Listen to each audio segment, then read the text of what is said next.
Assalamualaikum warahmatullahi wabarakatuh. Bismillah, walhamdulillah, wassalatu wassalamu ala rasulillah wa ala alihi wa sahbihi wa mawalah ma ba'du. Teman-teman sahabat muslim yang semoga selalu dirahmati Allah subhanahu wa ta'ala, mari kita lanjutkan murajaah kitab Ta'limul Muta'allim. Sebelumnya kita buka dulu dengan bacaan suratul Fatihah. Semoga apa yang akan kita pelajari, apa yang kita kerjakan diridhai oleh Allah Subhanahu wa taala dan menjadi ilmu yang berkah fid din wa dunya wal akhirah. La hadratin Nabil Mustafa Muhammadin sallallahu alaihi wasallam wa ala alihi wa ashabihi wa dzurriyyati ajmain wal arwah khulafa'ir rasyidin wa a'immatil arba'atil mustahidin. Summa ila arwahi jami'il awliya illa masyarikil ardi wa maghariba fil bari wal bahri sultanul arsi Abdul Qadir al-Jailani wa ila arwahi abaina wa abaikum wa ummatina wa ummatikum, khususan mu'alif hadhil kitab Ta'limul Muta'allim Syekh Zarnuji. Syai'ulillah al-Fatihah. A'udzu billahi minasyaitonir rajim. Bismillahirrahmanirrahim. Alhamdulillahi rabbil alamin arrahmanir rahim maliki yaumiddin. Iyyaka na'budu wa iyyaka nasta'in ihdinas siratal mustaqim. Siratal ladzina an'amta 'alaihim ghairil maghdubi 'alaihim waladdallin. Amin. Bismillahirrahmanirrahim. Sampai halaman 35. 35. Wa amma qauluhu alaihi salatu wassalam, inna minad dunubi dunuban. Ini kemarin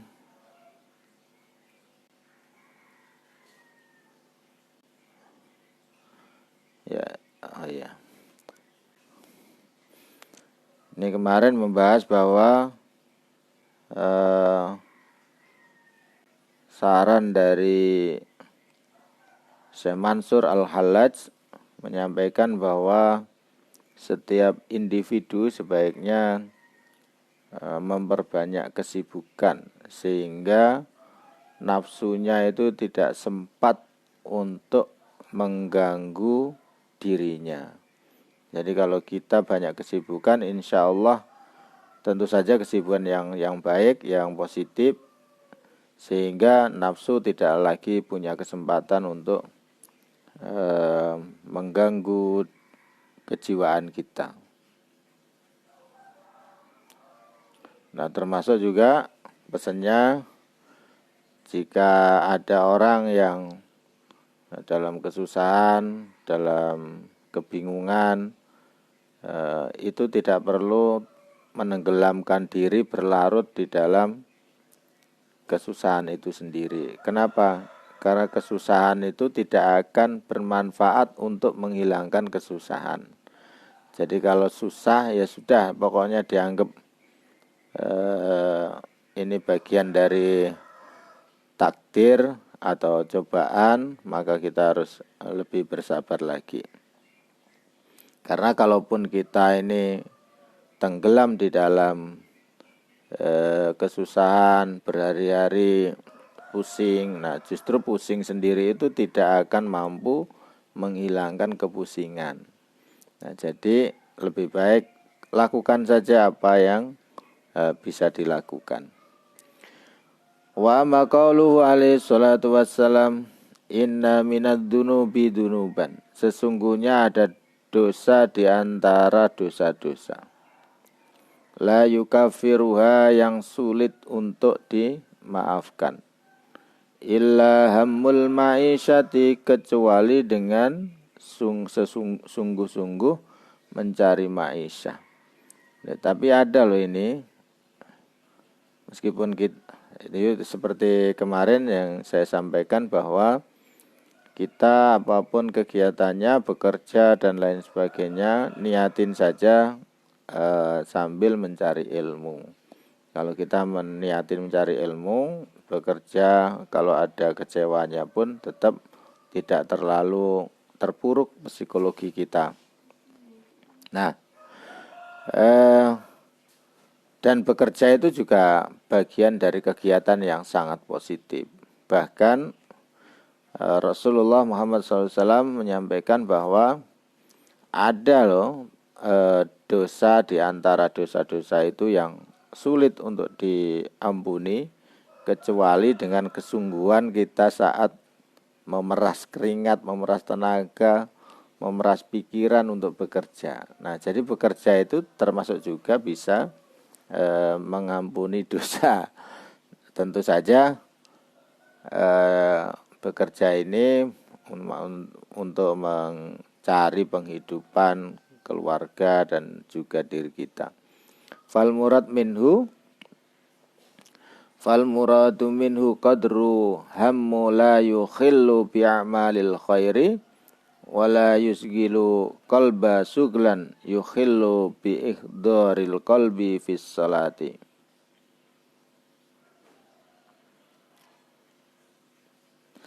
Tentu saja bekerja ini menurut mu'allif al murad minhu qadru hammu la yukhillu bi'amalil khair. Tentu saja segala kegiatan bekerja yang dimaksud di sini adalah menyibukkan diri dengan sungguh-sungguh bekerja dan tanpa melupakan amal ibadah, pekerjaan yang baik. Bi'amalil khairi wala yusgilul qalba suglan yukhillu bi'daril qalbi fis shalah. Termasuk jangan sampai melupakan salatnya. Fa inna dzalika qadral hammi wal qasdi min a'malil akhirah. Karena sesuatu yang sudah menjadi kepastian amal akhirat ya harus harus diprioritaskan, sekalipun dalam keadaan bekerja, sekalipun dalam keadaan apapun. Wala Buddha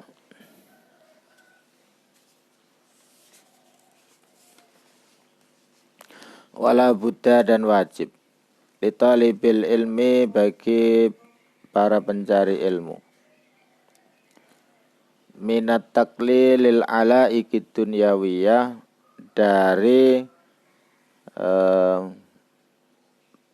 hubungan pekerjaan yang duniawi.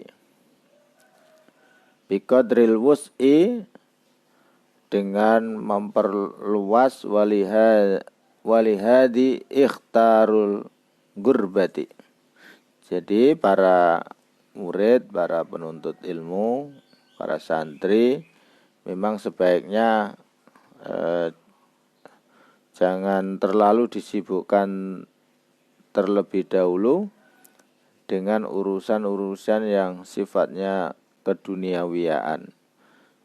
Nah, sekali lagi maksudnya adalah kalaupun tersibukkan dengan keduniawiaan, dengan pekerjaan yang sifatnya duniawi, niatin saja itu untuk mencari ilmu. Karena pekerjaan itu juga tidak bisa sekali jadi, biasanya juga harus dengan penuh pengalaman.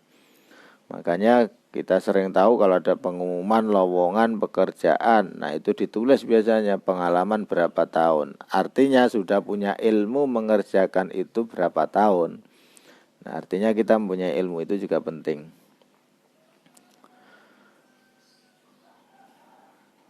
Nah, wala budda li talibil ilmi min tahammulil masyaqqati wan nasabi fi safari ta'allumi. Ini penting untuk menjadi catatan ini secara umum bahwasanya seorang pencari ilmu, seorang murid, seorang mahasiswa ya memang ya kesulitan. Tidak ada orang yang tiba-tiba langsung alim, dan maka disarankan oleh mu'alif sebaiknya untuk membiasakan dalam kesusahan, kesulitan. Dan di dalam kesusahan, kesulitan itu harus diisi dengan kesemangat dan ketegaran. Nah, di dalam sepanjang mencari ilmu itu. Jadi selama proses pencarian ilmu, ya kita memang harus siap-siap dalam kesulitan dan terus menancapkan semangat. Makanya kenapa anak-anak santri, kemudian anak-anak mahasiswa itu banyak yang berhasil menghadapi pelajaran hidup, karena selama belajarnya dia sudah belajar dengan kehidupan yang menghadapi kesulitan. Sangat berbeda jika mahasiswa atau santri yang sekolah kuliahnya itu serba mudah. Nah, ini karena kemudahan itu ya tidak terlalu menjadi pelajaran, karena ketika menghadapi kesulitan, ya, kesulitan itu bagian pelajaran hidupnya. Nah, oleh karena itu terutama kalau pesantren-pesantren dulu ya memang agak kesulitan, sehingga dalam keadaan apapun hidupnya bisa survive. Nah, ini penting, makanya banyak alumni pesantren di tengah masyarakat kita yang mungkin juga tidak terlalu memperlihatkan diri, tapi sebenarnya di alumni pesantren hidupnya survive. Dia jadi apapun dia survive, bisa beradaptasi dengan lingkungan. Kenapa? Karena sudah terbiasa mencari kehidupannya selama belajar itu tahammulil masyaqqah wan nasabi fi safari ta'allumi.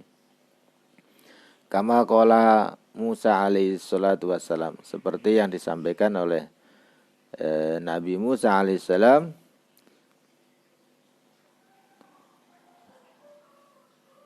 fi safari ta'allumi, di dalam perjalanan panjang belajarnya, walam yungqal anhu dzalika fi ghairihi minal asfari. Nabi Musa mencari ilmu ini juga riwayatnya diabadikan di dalam Quran ya. Laqad laqina min safarina hadza nasaba. Sungguh benar-benar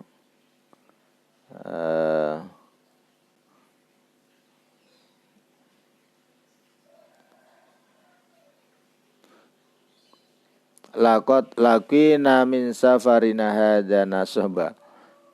Sungguh benar-benar saya telah merasakan panjangnya perjalanan kesulitan di dalam mencari ilmu. Nah, Nabi Musa pun merasakan itu. Jadi seorang nabi merasakan begitu juga, meskipun bisa langsung belajar dari Jibril. Rasulullah Muhammad SAW juga sama. Jadi jadi jangan dianggap nggak belajar. Rasulullah belajar langsung sama Jibril, dan itu tidak langsung given. Coba bayangin ayat surat yang pertama turun itu Iqra ya Muhammad, Iqra, bacalah. Nah, itu kan perintah untuk belajar, sampai Rasulullah juga ketakutan yang dahsyat, sampai sudah bilang ma'ana biqari'in, saya ini bukan orang yang bisa membaca, tapi tetap diperintah untuk membaca. Jadi orang belajar itu ya siap-siap saja untuk menerima jalan panjangnya kesulitan. Nah, tapi dalam kesulitan pasti ada kemudahan lah. Jadi yang enggak sulit-sulit amat. Ini kan pahitnya seorang mu'alif menceritakan. Nah, bahkan Nabi Musa juga mengalami hal yang sama. Liya'lama anna safaral ilmi la yakhlu anit ta'abi li'anna talabal ilmi amrun azim. Karena sesungguhnya mencari ilmu ini tidak akan terlepas dari kesulitan. Kenapa? Karena mencari ilmu itu adalah tugas yang begitu mulia, perintah yang begitu mulia, ajaran yang begitu mulia untuk kita dapatkan. Wa afdalu minal ghazawat, bahkan mencari ilmu itu hitungannya lebih utama, lebih afdal dibandingkan ikut-ikut perang itu. Kalau hari ini Mas, apalagi perangnya enggak jelas kalau hari ini itu. Kalau dulu perangnya itu dakwah, karena diserang oleh musuh, Kalau sekarang ini semuanya di negara manapun sudah ada orang Islam. Jadi sama-sama orang bisa memeluk Islam apapun negaranya. Dan itu sudah harus kita syukuri. Jadi kita kemana-mana membawa identitas agama itu sudah aman, nyaman. Karena kita sudah saling belajar, saling memahami pentingnya sikap toleransi terhadap sesama.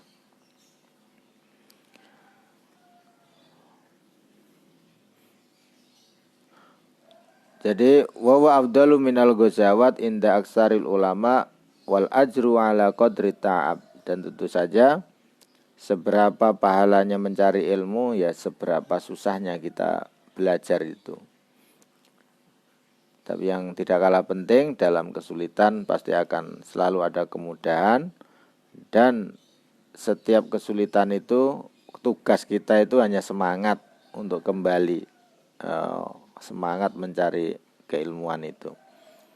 Faman sabara ala dalika wajada ladzatal ilmi. Nah, ini goalnya. Barang siapa yang sabar dalam cobaan mencari ilmu itu, maka dia akan merasakan nikmatnya ilmu. Tafuqu sa'ira ladzatid dunya. Dan orang kalau sudah menikmati ilmu itu, dia akan merasakan tak ada kenikmatan yang melebihi kenikmatan punya ilmu. Ilmu ini sangat penting dan sangat bermanfaat, dan kenikmatannya tentu tidak bisa diukur dengan yang sifatnya duniawi.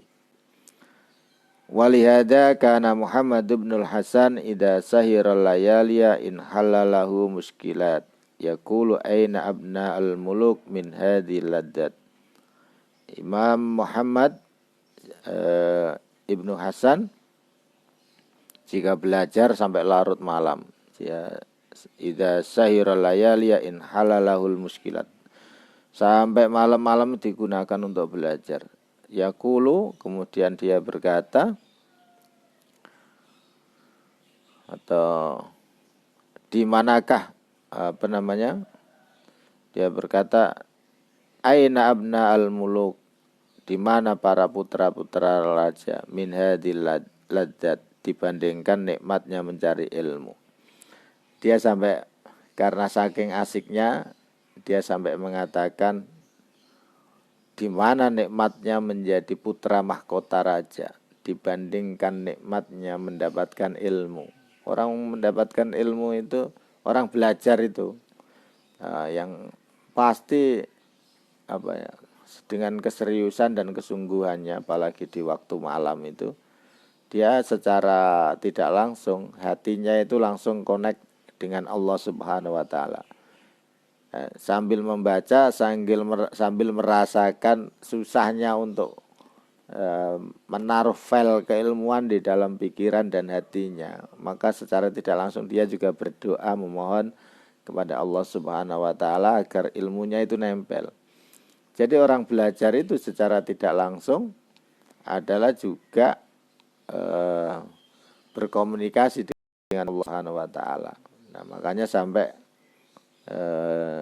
Imam Muhammad Ibnul Hasan menyampaikan, di mana nikmatnya menjadi putra mahkota raja dibandingkan dengan kenikmatannya belajar. Karena belajar itu ketemu dengan Allah, merasakan nikmatnya. Nah, orang yang sudah merasakan nikmatnya berduaan dengan Allah Subhanahu wa taala, saya kira tidak akan ada nikmat lain yang bisa mengalahkan nikmat itu. Maka sebagai santri, sebagai mahasiswa, sebagai ustadz, memang harus murojaah. Ustadz pun sebaiknya ya murojaah untuk bisa saling terus mengingat apa yang pernah dipelajari. Jadi kita ini sudah terbiasa dengan jalanan ibu kota ya. Misalnya sudah ustadz, sudah biasa dengan jalanan ibu kota, sudah biasa ngisi soal materi ini itu. Tapi kalau tanpa murojaah, tanpa diingat-ingat, tanpa dipelajari lagi, mendadak ke ibu kota sudah bertahun-tahun, sudah enggak usah sampai 10 tahun, 5 tahun aja, kembali ke ibu kota, ternyata jalanannya sudah banyak yang berubah, peta yang dihadapi sudah berbeda. Maka kalau dengan murojaah akan nambah wawasan keilmuan. Nah, coba sekarang ini misalnya ini sudah lama nggak ke Jakarta, tahu-tahu jalanan udah ada yang lewat bawah, lewat atas, sama tujuannya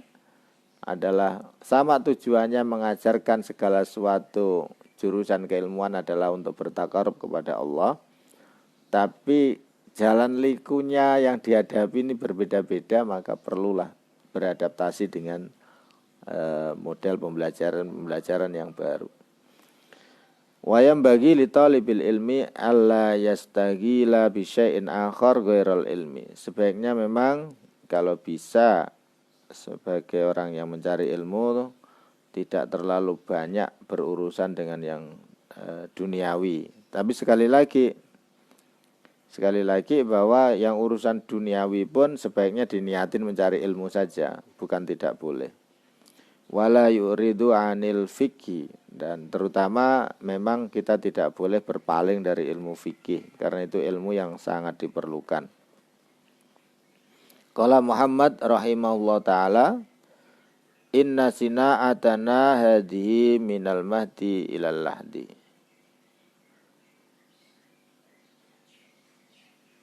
Karena bangunan kita dalam mencari ilmu itu ya dari sejak kita lahir sampai kita meninggal nanti. Faman arada ayat suruka ilmana hada sa'atan falyadrukus sa'ah. Wa dakhala faqihun wa Ibrahim al-Jurah ala Abi Yusuf ya'uduhu fi maradi mautihi. Wa huwa yahudu binafsihi faqala Abu Yusuf lahu ramyul jimari raqiban afdalu amrajilan falam ya'rifil jawaba fa'ajaba binafsihi wa huwa anna ramya masyian ahabbu minal awwalin. Nah ini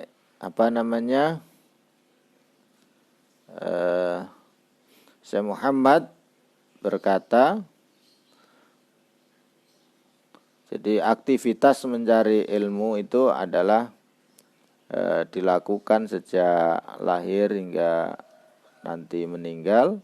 Oleh karena itu orang yang berasa berat, orang ada jenuhnya sesaat, maka sebaiknya kalau ingin jeda sesaat juga tidak masalah.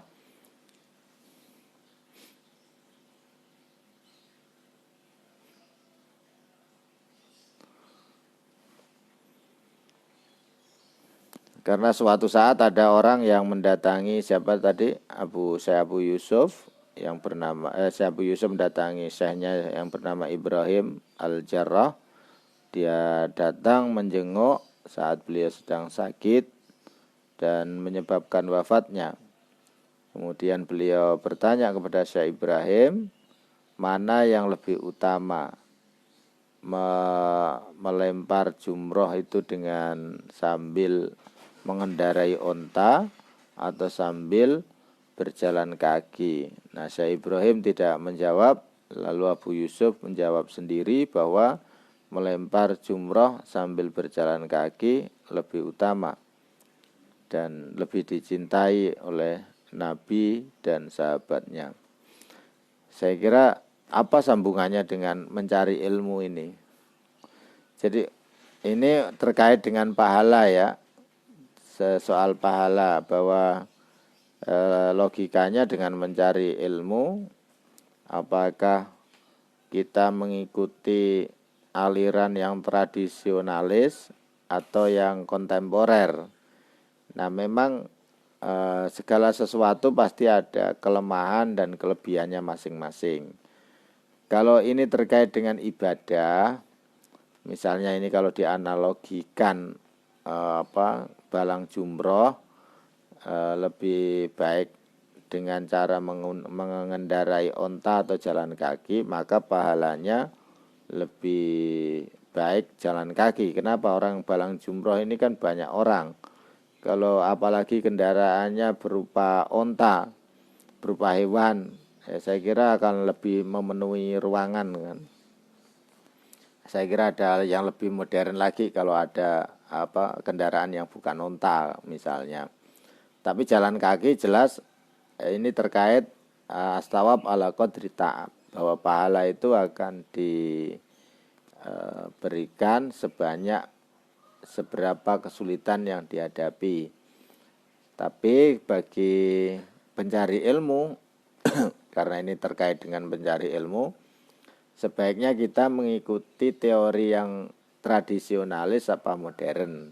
Jika pertanyaannya itu, maka selalu saya mengambil jalan tengah bahwa khairul umur ausatuha, dua-duanya saja.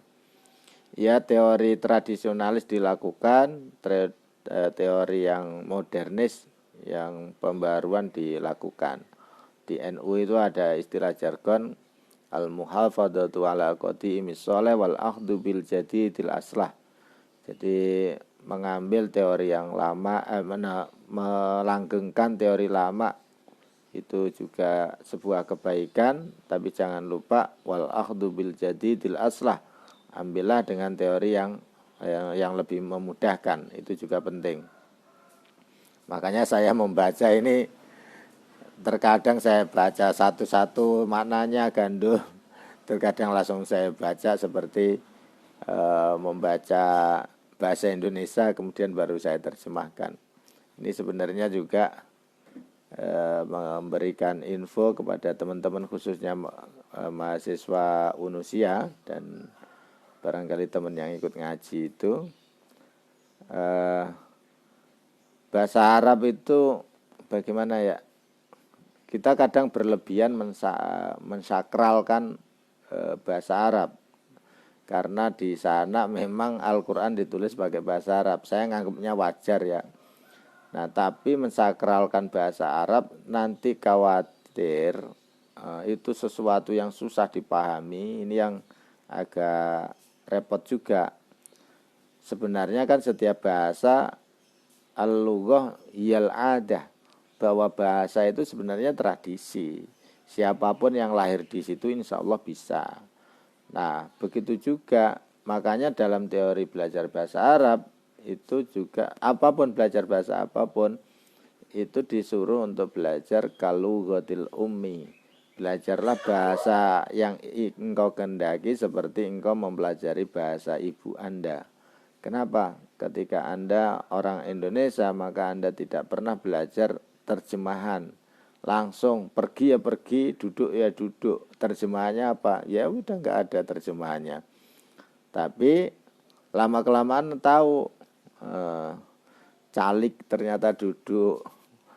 Seperti orang ini aja, misalnya di Indonesia ini kan kaya bahasa, udah lama nggak pernah belajar bahasa Sunda, tapi karena hidup di tengah orang Sunda, tahu-tahu juga tahu ini apa sih, dengerin orang ngomong kadia misalnya. Nah itu kan juga nggak pernah tanya ini artinya apa, tapi karena sering membiasakan dia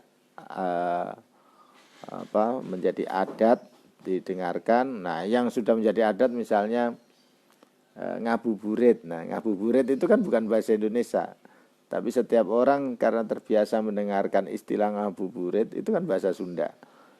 Akhirnya terbiasa jadi tahu ngabuburit itu adalah tradisi kebiasaan menunggu menunggu berbuka puasa dengan agak santai begitu ya. Nah istilah ngabuburit kan nggak ada di Arab. Apakah itu bagian dari agama Islam yang diperintahkan fal ngabuburit kan nggak ada juga. Tapi karena adat ini adalah baik, ya sudah, makanya ada kultum, kuliah 7 menit, kayak itu kan bagian dari tradisi. Ya lumayan lah ada yang didengarkan walaupun hanya sedikit. Nah teori mana yang lebih baik? Sebaiknya ya dua-duanya, karena ada ya ada sesuatu yang kelebihan dan kekurangannya. Dipelajarin aja dua-duanya. Nah, teori lama, teori baru. Wakada. Bedanya apa? Kalau saya merasakan kalau yang teori lama tradisionalis itu dalam memahami kitab itu lebih kuat ya, lebih kuat, kemudian lebih kaya penafsiran oleh seorang pembaca. Sementara kalau dengan teori modern itu biasanya langsung dibaca gitu dibaca, yang penting hatam. Dan tapi yang penting hatam ini ada juga yang bacanya cepat tapi tanpa diterangkan. Nah, kalau saya ini kan hasil produk dari dua metode ya, metode klasikal yang biasa ngaji sorogan ke kiai dengan makna satu huruf per satu huruf, kemudian ke Jakarta kuliah di tempatnya orang Arab, lalu langsung menggunakan teori hari ini bahwa bahasa Arab itu ya bahasa kita aja anggap. Jadi kalau kita sudah terbiasa menggunakan bahasa Arab, nanti sholatnya itu lebih indah katanya teman-teman. Lebih indahnya bagaimana? Ketika misalnya ini iyyaka na'budu wa iyyaka nasta'in. Jadi enggak sibuk makna iyyaka na'budu wa iyyaka nasta'in. Ini lagi sholat tapi debat makna. Tapi kalau sudah tahu bahwa iyyaka na'budu wa iyyaka nasta'in, kita anggap bahasa sendiri. Hanya kepadamu ya Allah aku menyembah dan minta pertolongan. Enggak usah diterjemah lagi. Kenapa? Karena sudah bahasa ibu. Nah itu berarti sudah komunikasinya lebih enak lagi. Ada sebagian pendapat begitu, dan saya merasakan lebih enak, nyaman juga. Jadi bahasa Arab anggap aja itu sebagai bahasa kita sendiri, sehingga mempelajarinya juga nggak berat, biasa saja. Ini belajar Nahwu Wadih sudah, Imriti sudah, kemudian Alfiyah sudah, tapi suruh baca agak ogah. Kenapa? Karena dianggap ini sakralnya luar biasa. Jadi sakralnya luar biasa, berlebihan sehingga menjadi berat beban buat dirinya sendiri. Ya Al-Qur'annya sakral karena itu hadis itu kalamullah. Tapi kalau bahasa ya kedudukannya ya bahasa ya sama lah kira-kira. Kalau belajar bahasa Arab dapat pahala, mestinya belajar bahasa Indonesia dapat pahala. Kenapa? Karena belajar bahasa Indonesia tahu unggah-ungguhnya perilaku, adat, istiadatnya orang Indonesia. Menjadi orang Jawa, menjadi orang Sunda, kemudian belajar bahasa Sunda mestinya dapat pahala. Kalau memang belajar bahasa Arab itu dapat pahala. Kenapa? Karena di situ setiap bumi dipijak ada aturan yang perlu dijunjung, dihormati. Nah, di belajar bahasa Arab anta ya anta. Sementara di bahasa Jawa anta itu banyak, kamu itu banyak mananya. Ini kalau terbiasa dengan bahasa Jawa, bahasa Sunda, itu langsung disamakan dengan bahasa Indonesia. Itu kadang orang disebut kamu tersinggung. Nah, di Indonesia kan nggak ada jenengan, panjenengan, kamu, kowe, kan kowe, jenengan. Ini beda strata. Nah sementara bahasa Arab ya anta sama semuanya. Jadi ntar jadi ustadz tersinggung di kamu dari mana, digituin muridnya tersinggung. Loh, di bahasa Indonesia kan nggak ada jenengan. Di bahasa Arab nggak ada, anta juga anta. Karena bahasa Arabnya jadi bahasa Indonesia, anta diganti antum. Itu nggak ada kaidahnya. Untuk penghormatan kemudian diganti antum, padahal untuk orang satu diganti antum. Itu bahasa Arab yang buatan orang Indonesia sendiri itu. Oke, kita lanjutkan.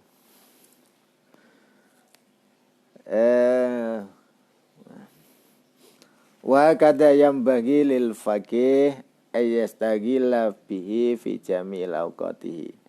Jadi seorang faqih memang sebaiknya untuk menyibukkan diri semua waktunya untuk lebih fokus. Kalau memang mau jadi ustadz, jadi kiai, memang harus lebih spesifik menyibukkan diri khidmah ya, khidmah untuk mendalami keilmuan itu. Fakhina idin yajidu ladzatal adimah. Kalau kita ini sudah membiasakan waktu semuanya untuk belajar, maka kita akan mudah mendapatkan ladzat, keenakan rasa puas terhadap segala sesuatu. Begitu juga bagi seorang faqih, seorang ulama, seorang kiai, ketika dia sibuk dengan belajar fikihnya, dia akan menemukan ladzatal adimah. Jadi keenakan yang mungkin susah diterjemahkan enaknya itu. Makanya ada banyak istrinya kiai, istrinya ulama itu cemburu pada kitabnya, karena dia lebih fokus ngurusin kitabnya daripada ngurus istrinya. Itu tidak sedikit itu, dan ada yang cemburu sampai dibakar. Kenapa? Karena dia menikmatin yang namanya kenikmatan yang sesungguhnya ya saat belajar itu.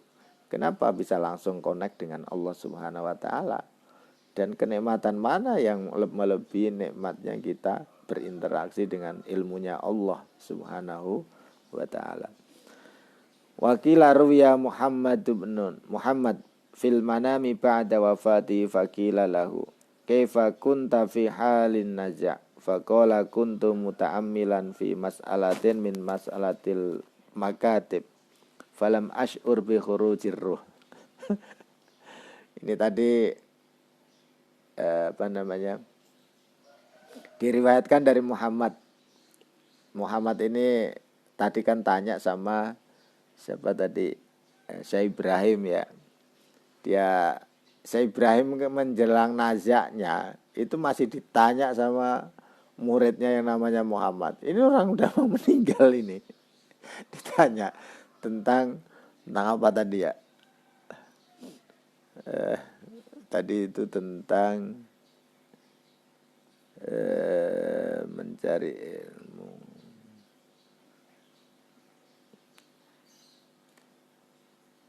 Fil jara ala Ibnu Yusuf ya'udu maradi. Oh, tentang balang jumroh, itu lebih baik naik unta atau jalan kaki. Orang mau meninggal ditanya, coba bayang enggak? Di sini bisa dimarahin orang itu. Orang mau meninggal ditanya. Dan pertanyaannya itu pertanyaan yang ya karena anak sekarang enggak terlalu mutu lah. Pertanyaannya coba.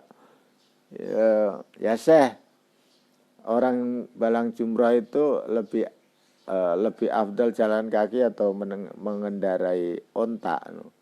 Nah, sampai nyawanya Syekh Ibrahim itu dicabut oleh Allah Subhanahu wa taala.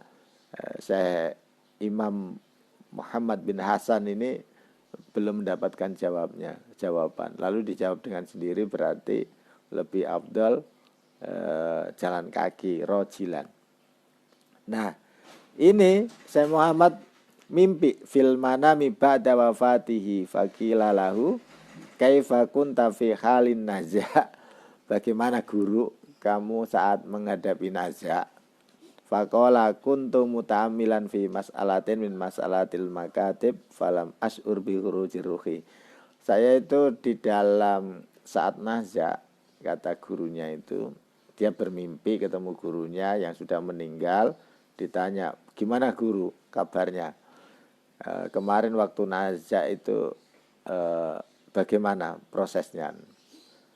Gurunya jawab, saya itu saat naza' itu masih berdiskusi tentang ilmu dalam pikiran saya, berkomunikasi sendiri. Kan kita sering ya, ini bagaimana, ini begitu, kalau begitu bagaimana, dibahas sendiri di dalam pikiran dan hatinya. Sampai falam as'ur bi khuruji ruhi. Gurunya cerita, sampai saya itu enggak berasa kalau nyawa saya itu dicabut. Nah, ini terkait dengan tolabul ilmi faridatun ala kulli muslimin wa muslimatin minal mahdi ilal lahdi. Bahwa belajar itu dari sejak lahir sampai mati. Nah, hitungan waktu sampai mati ini kapan?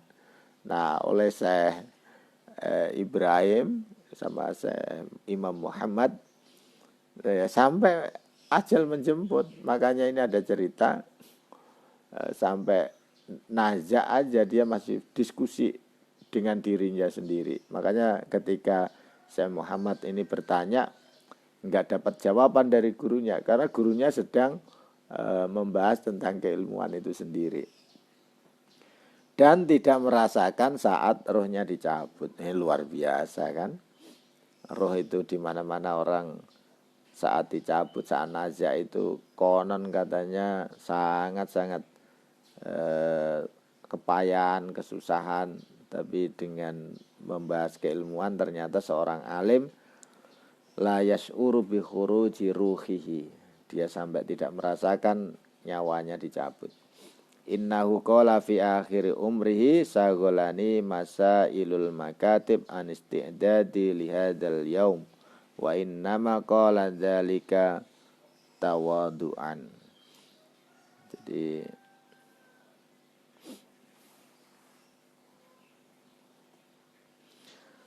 Jadi ada yang meriwayatkan bahwa akhir hayatnya beliau jadi berkata, aku selalu sibuk memikirkan masalah budak mukatab. Ini hebat ya, orang sampai meninggal masih mikir budak mukatab. Hingga aku tidak siap-siap menghadapi kematian ini. Ini budak mukatab itu kan budak yang bisa memerdekakan dengan bayar cicilan itu. Nah sekarang itu siapa yang masih memikirkan orang yang tertimpa dengan membayar cicilan? Itu kan sama aja dia itu budak mukatab itu. Tapi yang dipahami orang kan budak mukatab itu ya budak yang di bawahnya buruh lah, ada kelas. Tapi sekarang kan banyak orang yang tertimpa dengan rentenir. Apa bedanya dengan budak mukatab? Kalau dulu banyak ulama memikirkan tentang budak mukatab yang bisa merdeka karena cicilannya. Nah, sekarang banyak yang orang merdeka yang menjadi mukatab yang harus menyelesaikan persoalan cicilannya. Dulu ulama ketika berpikir tentang bagaimana menyelesaikan budak mukatab, akhirnya sekarang sudah bisa dilihat tidak ada perbudakan lagi. Tapi sekarang wallahu a'lam, saya nggak tahu siapa yang berusaha berpikir memerdekakan orang dari cicilan. Nah, terutama yang rentenir itu kan sangat memberatkan itu. Semoga ada yang mau memikirkan itu. Semoga ada yang bisa menyelesaikan itu. Syukur-syukur kita juga ikut memikirkan. Tapi bagaimana cara memikirkan sesuatu yang sudah menjadi manajemen? Maka melawannya juga harus dengan manajemen. Rentenir itu tidak nafsi-nafsi juga, itu ada manajemennya. Kalau manajemen yang sudah sangat kuat, makanya al-haqqu bila nidomin yaglibul batil bin nidom. Katanya Sayyidina Ali, bahwa kebenaran yang tidak terorganisir dengan baik akan dikalahkan oleh maksiat yang terstruktur dan masif. Nah itu kan contohnya rentenir itu. Rentenir itu manajemennya sudah matang. Ya sudah ada, barangkali juga ada kong kali kong dengan siapa gitu. Makanya tetap aja rentenir dilarang, tetap aja jalan. Nah oleh karena itu cara menyelesaikannya ya harus dengan manajemen yang baik. Saya kira negara harus punya tanggung jawab dalam hal ini. Dan juga para pemerintah di semua level saya kira juga harus ikut bertanggung jawab atas warga dan rakyatnya yang terkena rentenir ini, bagaimana cara penyelesaiannya. Jangan dibiarkan saja. Ini ngurusin orang yang kena. Orang rentenir itu bisa mendapatkan zakat fitrah enggak sih? Itu kan setahun sekali ketolongnya. Itu padahal rentenir itu menghisapnya setiap saat. Jadi semoga ada pejabat lah yang dengar dengan apa yang kita bahas di pagi ini. Barangkali itu di pertemuan ini faslun fi waqti tasil. Nanti kita lanjutkan fasal tentang waktu belajar itu kapan. Terima kasih atas perhatian, semoga selalu sehat walafiat. Dan kita tutup pengajian pagi ini dengan bacaan surat Al-Asr. Bismillahirrahmanirrahim. Wal asri innal insan lafi khusrin illal ladzina amanu wa amilus solihati wa tawassaw bil haqqi wa tawassaw bis sabr. Aqulu qawli hadza fastaghfirullahal adzim li wa lakum wa lisairil muslimina wal muslimat wal mu'minina wal mu'minat fastaghfiruhu innahu wal ghafurur rahim. Assalamualaikum warahmatullahi wabarakatuh.